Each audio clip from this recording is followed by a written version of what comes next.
प्यारे दोस्तों, आज का वाकया इंतहा दर्दनाक और सबक अमोज वाकया है। क्यों?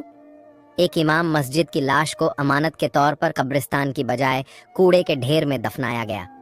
फिर उसमें चीख और चिल्लाने की आवाज से जब उसकी लाश को कचरा खोदकर बाहर निकाला गया तो ऐसा क्या हुआ कि वहीं पर जल्दी से सब लोगों ने उस पर मट्टी डाल दी। आखिर मौलवी होने पर भी कब्र का दर्दनाक अजाब क्यों आया दोस्तों? शायद ये गलती आप लोगों से भी हो रही हो, इसलिए इस वाकया में हमारे साथ आखिर तक ज़रूर रहिएगा। मेरा नाम रफ़ीक है। फजर की नमाज अदा किए मुझे 1 घंटा गुजर गया था, मगर मैं अभी तक मुफ्ती अब्दुल्ला साहब के पास बैठा हुआ था और वह मुझे दीन की बातें बता रहे थे। मैं मुफ्ती साहब का पड़ोसी भी था। दूसरी बात यह कि मैं मुफ्ती साहब के हाथों में जवान हुआ क्योंकि मेरे वालिद बचपन में ही फौत हो गए थे। मुफ्ती साहब के 2 बेटे थे, मगर उन्होंने मुझे कहा कि मेरे 2 नहीं, आज से 3 बेटे हैं। तुम भी मेरे बेटे हो। मैं रहता तो अपनी माँ के पास था, मगर मैं मुफ्ती साहब को वालिद का दर्जा और उनकी बीवी को माँ का दर्जा देता था, क्योंकि वह मुझसे प्यार ही इतना करते थे। वो मेरे सखे वालिद तो नहीं थे, मगर मैं उनकी इज्जत अपने सखे बाप से भी ज़्यादा करता था और बचपन से लेकर जवानी तक उन्हें अब्बा हुजूर कहकर बुलाता। वो बहुत जिंदा दिल इंसान थे। कभी भी उन्होंने मुझसे सख्ती से बात नहीं की। अब जबकि नमाज को 1 घंटा गुजर गया तो मैंने उनकी इजाज़त ली और अपने घर आ गया। मैंने नाश्ता किया और काम पर जाने की तैयारी करने लगा। अचानक से मेरे घर के दरवाजे पर दस्तक हुई। मैंने दरवाज़ा खोला तो सामने मुफ्ती साहब के घर का मुलाजिम खड़ा था। उसे देखकर मैं हैरान हो गया, क्योंकि वह कभी हमारे घर नहीं आया था। मुफ्ती साहब हमेशा हमारे घर खुद ही तशरीफ़ लाते थे। मैंने उसे सवाल किया, क्या बात है? कहने लगा, गज़ब हो गया। मुफ्ती साहब को अचानक से हार्ट अटैक आया और वह इस दुनिया से चले गए, मगर उनकी औलाद तो उन्हें हाथ लगाने से भी डर रही है। जो भी उनके जनाजे को देखता है वह भाग जाता है। अब उनकी औलाद में से कोई भी उन्हें गुस्ल देने को तैयार नहीं। सब आपको कह रहे हैं, आप ही आकर उन्हें गुस्ल दें और तदफीन के सारे मामलात देखें। इस मुलाजिम की बात सुनकर मेरे कदमों तले से ज़मीन ही निकल गई, क्योंकि अभी कुछ देर पहले तो वह बिल्कुल ठीक थे। खैर, जब अल्लाह ताला की तरफ से बुलावा आ जाए तो इंसान क्या कर सकता है। मैंने उससे कहा, क्या उनके कोई रिश्तेदार नहीं है जो मुफ्ती साहब को गुस्ल दे सके? कहने लगा कि मैं क्या बताऊं, मुझे तो मुफ्ती साहब के मरहूम होने पर अब बड़ा तरस आ रहा है। उनका कोई भी रिश्तेदार इस फरीज को सरंजाम देने के लिए तैयार ही नहीं। मैं उस नौकर की बात सुनकर हैरान हो गया। आखिर ऐसा भी क्या है कि कोई भी शख्स मुफ्ती साहब के जनाजे के करीब नहीं जाना चाहता। मुझे यह बात बड़ी अजीब लगी। मैंने कहा, ठीक है, अगर कोई और नहीं गुस्ल देने को तैयार तो मैं ही आ जाता हूँ। मैं उसके साथ मुफ्ती साहब के घर की तरफ चल पड़ा। मैं मुफ्ती साहब की मैयत के पास बैठा रो रहा था, क्योंकि मुझे भी मुफ्ती साहब से बहुत प्यार था। एक और लड़का आगे बढ़ा और उसने कहा, मैं मुफ्ती साहब का शागिर्द रह चुका हूँ, इसी वजह से मैं ही उन्हें गुस्ल दूंगा। लेकिन मुफ्ती साहब की बीवी ने उसे गुस्ल देने से मना कर दिया और फिर वह मेरी जानिब मुखातिब हुई और कहा, रफ़ीक बेटा, तुम ही मुफ्ती साहब को गुस्ल दोगे। उन्होंने मेरे लिए यह बात कही तो मैं हैरान होने लगा। आखिर ऐसी भी क्या बात थी कि मुफ्ती साहब की बीवी ने मुझे ही इस फरीज़े के लिए चुना है। फिर वो मुझे कहने लगी, बेटा, तुम्हें मेरी एक बात मानना होगी। मुफ्ती साहब की बेगम ने बड़े राजदान अंदाज से कहा और मुझे दूसरी तरफ आने का इशारा किया। मैं हैरान होने लगा कि आखिर उनकी कौन सी शर्त है जो मुझे पूरी करना होगी।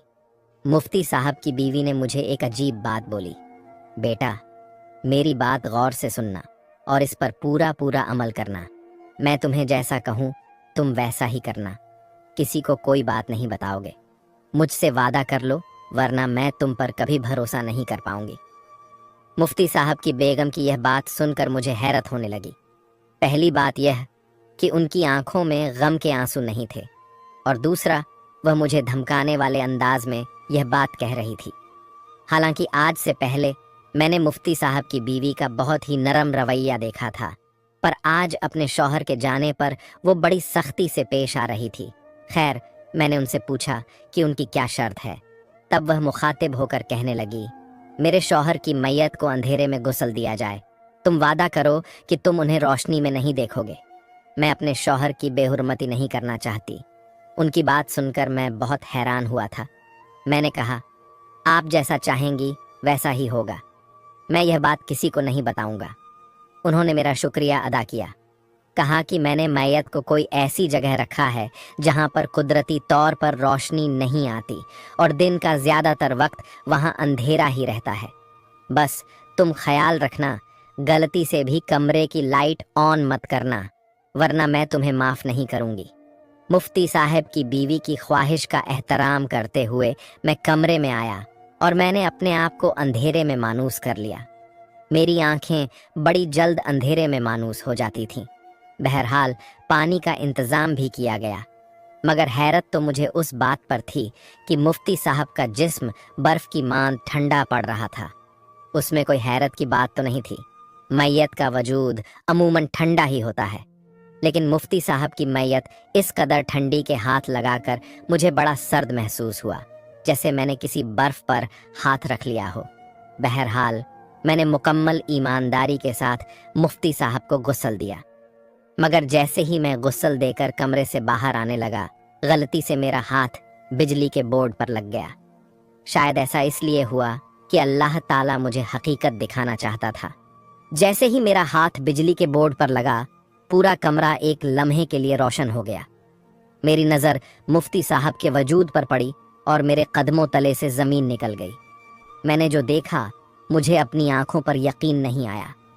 मैंने फौरन ही बिजली वापस बंद कर दी। कमरे में दोबारा से अंधेरा छा गया, मगर मेरे कदमों तले से ज़मीन निकल चुकी थी और मेरे होशो हवास खो चुके थे। मैं सोचने लगा कि कहीं जो मैं देख रहा हूँ वो कोई ख्वाब तो नहीं, क्योंकि इतने नेक शख्स की मैयत के साथ यह मामला मेरी समझ से बाहर था। मैं तो जैसे पत्थर का हो गया। एक लम्हे में मैं सौंक हो गया। बाहर से मुफ्ती साहब की बेगम की आवाज़ आई। उन्होंने मुझे बुलाया और कहने लगी, जल्दी से बाहर आ जाओ। मैं बाहर आ गया। मुफ्ती साहब की बेगम ने कहा, मैं अपने शौहर को कफन खुद पहनाऊंगी, तुम लोग यहाँ से चले जाओ। अब तो मैं समझ चुका था कि वह ऐसा क्यों कर रही थी, लेकिन मैंने किसी को कुछ नहीं बताया। मैं भी मुफ्ती साहब का पर्दा ही रखना चाहता था। दिल में मैंने सोचा कि क्या पता इस मामले के पीछे अल्लाह की भी कोई हिकमत होगी। मैंने कोई बातचीत किसी से नहीं की।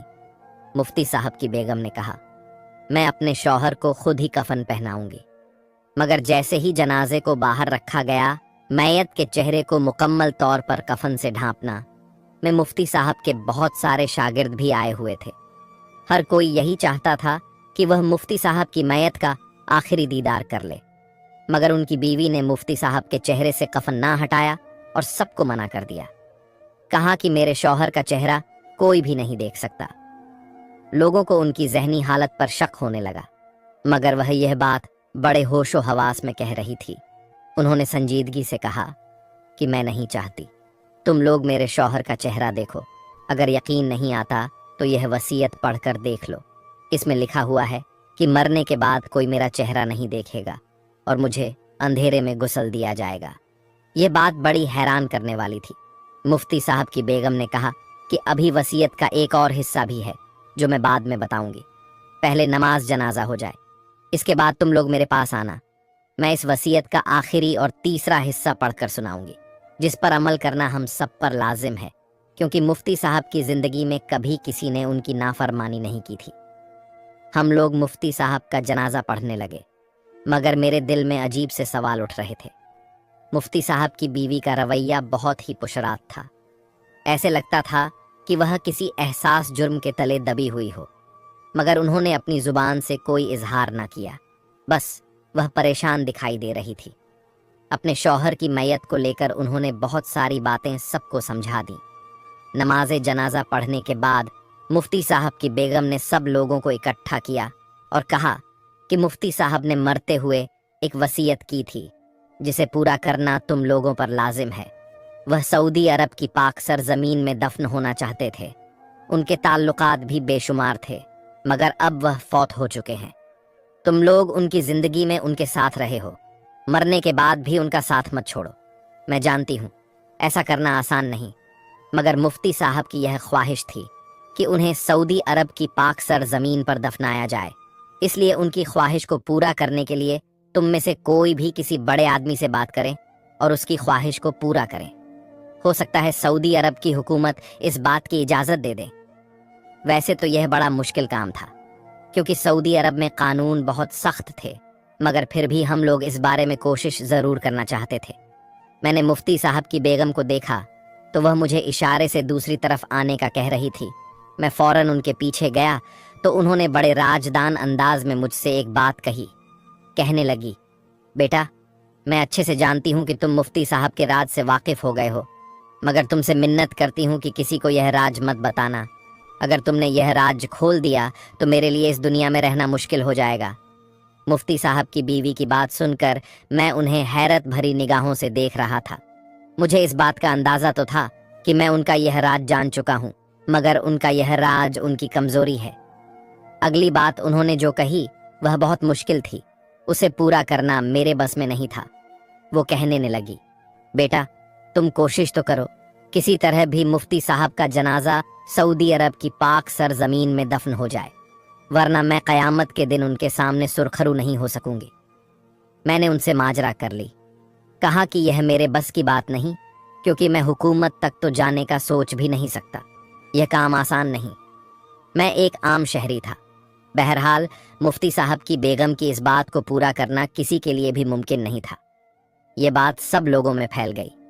جنازے میں شرکت کرنے والے باقی لوگوں کو بھی اس بات کا علم ہوا کہ مفتی صاحب کیا وصیت کر کے گئے۔ ہر طرف ہلچل مچ چکی تھی۔ سب لوگ سوچنے لگے کہ اب اس مسئلے کا کیا حل نکالا جائے، کیونکہ مفتی صاحب کی خواہش کو پورا کیے بغیر ان کو دفنایا بھی نہیں جا سکتا تھا۔ پھر سب لوگوں نے مشورہ کیا کہ مفتی صاحب کی بیوی بھی اس مشورے میں شامل تھی۔ سب لوگوں نے مل کر فیصلہ کیا، جب تک سعودی حکومت اس بات کی اجازت نہیں دے دیتی مفتی صاحب کو یہاں پر دفنایا جائے گا، تب تک امانت کے طور پر انہیں کسی اور قبرستان میں دفن کر دیتے ہیں۔ اب سب لوگوں نے مل کر ایک قبرستان ڈھونڈ لیا جو کہ قریب ہی واقع تھا، مگر اس میں ایک مسئلہ یہ تھا کہ یہ قبرستان مسلمانوں کا نہیں تھا، بلکہ غیر مسلموں کا قبرستان تھا۔ یہاں پر لاشوں کو مختلف طریقوں سے ٹکانے لگایا جاتا تھا، اور ان کے قبرستان میں ہر طرف گندگی کے ڈھیر لگے ہوئے تھے۔ میں نے منع کیا مفتی صاحب کو تھوڑا دور کر کے مسلمانوں کے قبرستان میں دفنا دیتے ہیں، مگر مفتی صاحب کی بیوی نے ہم سے کہا کچھ دنوں کے لیے امانت کے طور پر انہیں دفن کرنا ہے، تو بہتر ہے کہ ہم اسی جگہ سے کچرا ہٹا کر انہیں اپنے طریقے سے دفنا دیں گے۔ خیر، میں نے ان کی یہ بات بھی مان لی، کیونکہ ہم تو مسلمان تھے۔ ہمارے لیے یہاں پر جنازے کو دفنانا کوئی آسان بات نہیں تھی، مگر چونکہ طبقے میں لوگ بڑے رحم دل ہوتے ہیں، تب ان لوگوں نے ہماری بات مان لی۔ ویسے بھی وہ چاہتے تھے کہ ان کے مذہب کے بارے میں اچھی اچھی باتیں پھیلے، مگر ہم اس بات سے واقف نہیں تھے کہ آنے والا وقت ہمارے لیے بہت مشکل اور دکھی دینے والا ہوگا۔ کوئی سوچ بھی نہیں سکتا تھا کہ ایسے ایسے واقعات بھی رنماوی محسوس ہو رہی تھی، جیسے نیچے زمین سے آگ نکل رہی ہو۔ ایسا لگ رہا تھا جیسے یہ گرمی قبر کھودنے کی وجہ سے نہیں، بلکہ اس قبر کے اندر سے کوئی آگ نکل رہی ہو۔ اس بات کو میں نے وقتی نظر انداز کر دیا، مگر 2-3 اور لڑکوں کو بھی ایسا ہی محسوس ہوا۔ بہرحال ہم لوگوں نے اسے موسم کی گرمی سمجھا۔ مفتی صاحب کو قبر میں دفنا کر ہم لوگ وہاں سے واپس آ گئے۔ میرا دل بری طرح سے دھڑک رہا تھا، ایسا لگتا تھا کہ کچھ غلط ہونے والا ہے۔ یہ پتہ نہیں کیوں میرا دل بار بار چاہتا تھا کہ میں جاؤں اور جا کر دیکھوں۔ میں جا کر دیکھنا چاہتا تھا کہ ان کی قبر کا کیا حال ہے، مگر کوئی چیز مجھے روک رہی تھی۔ گھر آ کر یہ بات میں نے اپنی اماں کو بتائی۔ اماں کو میں نے مفتی صاحب کا وہ راز بھی بتا دیا جو کہ ان کی بیگم نے مجھ سے کسی کو بھی بتانے سے منع کیا تھا، مگر میں اپنی ماں سے ہر ایک بات کہہ لیتا تھا۔ ان سے میں نے کبھی کچھ بات نہیں چھپائی تھی۔ میری بات سننے کے بعد وہ بھی سوچ میں پڑ گئی۔ کہنے لگی کہ اس بات کا پتہ تو تبھی چلے گا جب ان کی قبر کو دوبارہ سے کھودا جائے گا، کیونکہ تم لوگوں نے انہیں امانت کے طور پر دفن کیا ہے، اور جب سعودی حکومت سے اجازت ملے گی تو پھر اس قبر کو دوبارہ سے کھولا جائے گا۔ قبر کھولنے کے بعد مفتی صاحب کو یہاں سے نکال کر کسی دوسری قبر میں دفن کیا جائے گا۔ تب تم بھی ضرور جانا اور اپنے ایمان کو تازہ کرنا۔ मुफ्ती साहब को सऊदी अरब में दफन होने की इजाज़त मिल जाएगी, पर वह वहाँ दफन नहीं हो पाएंगे। अम्मा ने अजीब सी बात कर दी तो मैं उनके चेहरे को देखने लगा। कैसी बातें कर रही हैं आप? अम्मा बेटा, तुम मुझसे शर्त लगा लो, मुफ्ती साहब कभी भी उस कब्रिस्तान में दफन नहीं हो पाएंगे। उन्हें इजाज़त तो मिल जाएगी, मगर एक और रुकावट आ जाएगी जिसे कोई भी पार नहीं कर पाएगा। पूरी दुनिया मिलकर भी उन्हें उस पाक सरजमीन में दफन नहीं कर सकती, क्योंकि मुझे अल्लाह ताला की मर्जी इसमें नहीं लगती। अम्मा की बात सुनकर मैं चुप हो गया। मुझे लगा शायद अम्मा उन्हें गुनाहगार समझ रहे हैं, लेकिन मुफ्ती साहब में मैंने कभी कोई बुराई नहीं देखा था। वह बड़े रहम दिल इंसान थे, हमेशा अमन की बात करते थे, प्यार मोहब्बत दोस्ती पर यकीन रखते। कुछ बड़े लोगों ने कोशिश की तो मुफ्ती साहब के जनाजे को सऊदी अरब में दफनाने की इजाज़त मिल गई। ये खबर उनके घर वालों के लिए खुशी का बयान तो नहीं थी, मगर हाँ, दिल के इत्मीनान के लिए काफ़ी थी, क्योंकि इसी में मुफ्ती साहब की वसीयत भी पूरी हो रही थी। मैं भी मुतमिन था कि चलो मुफ्ती साहब की आखिरी ख्वाहिश तो पूरी हो जाएगी। पर बार बार मुझे माँ की वह बात याद आ रही थी कि बेटा, सब कुछ करने के बावजूद भी मुफ्ती साहब उस पाकसर ज़मीन में दफन नहीं हो सकेंगे। पर इत्तेफाक से उसी दिन मुझे इतनी ज़ोर का बुखार हुआ कि मैं चारपाई से उठ ही नहीं पाया।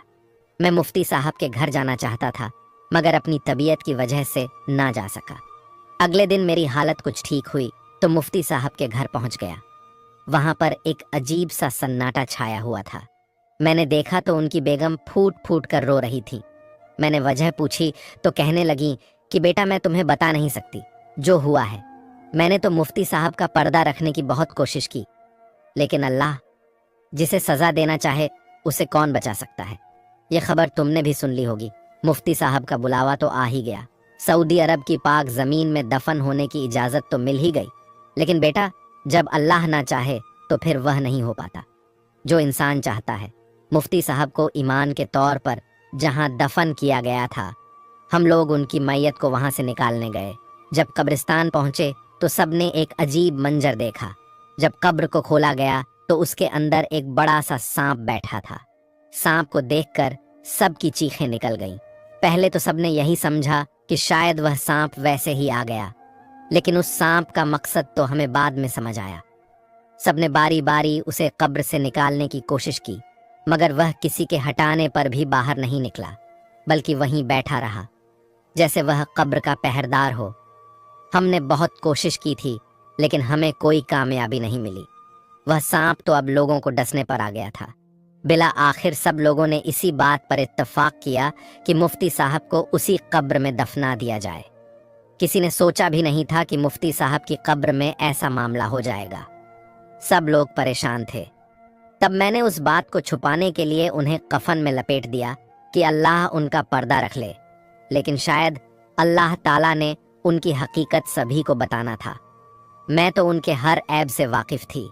मैं जानती हूँ कि उनका नसीब एक गैर मुसलमानों का कब्रिस्तान क्यों बना बेटा। वो देखने में और बातें करने में बहुत दीनदार और अल्लाह वाले लगते थे, मगर सच्ची बात तो यह है कि वह दीन से हट गए थे। वो जो हमारे गांव के करीब गैर मुस्लिम रहते हैं, उनके मजहब पर यकीन रखने लगे थे। वह शिर्क करने लगे थे, और यह बहुत बड़ा गुनाह है। मैं उन्हें मना भी करती थी, मगर वो मेरी बात कोई भी नहीं मानते थे। वह छुप छुप कर गैर मुस्लिमों के एजेंडे पर काम करने लगे, उन्हीं की नीयत को फरोग देते। लेकिन मैं चाहती थी कि अल्लाह ताला उन्हें माफ़ कर दे। मैंने बहुत दुआएं मांगी, लेकिन जब इंसान अल्लाह से बगावत करता है तो फिर उसे कोई नहीं बचा सकता। मुफ्ती साहब को अपने किए की सज़ा मिल गई, लेकिन वह मेरा शौहर है। जैसा भी था, मुझे उससे मोहब्बत थी और मैं उसके लिए दुखी हूँ। यह कहकर मुफ्ती साहब की बीवी फूट फूट कर होने लगी। और यह तो अल्लाह ताला का वादा है कि अल्लाह ताला इंसान को उन्हीं लोगों से उठाएगा जिनकी वह हिमायत करता है। मेरे भाइयों, किसी भी गलत बात का साथ देने से पहले इस बात को अपने जहन में रख लो कि तुम जिन लोगों के साथ आज खड़े हो, कयामत के दिन उन्हीं में से उठाए जाओगे। यह सब तो अल्लाह ताला का फैसला था, इसमें हम इंसान कुछ भी नहीं कर सकते। प्यारे दोस्तों, आज की यह वाकया आपको कैसी लगी? अगर अच्छा लगा تو کمنٹ باکس میں اپنی قیمتی رائے کا اظہار ضرور فرمائیے، اور مزید ایسی ہی ویڈیوز حاصل کرنے کے لیے ہمارے چینل کو سبسکرائب کر کے ہماری فیملی کا حصہ ضرور بنیے۔ شکریہ۔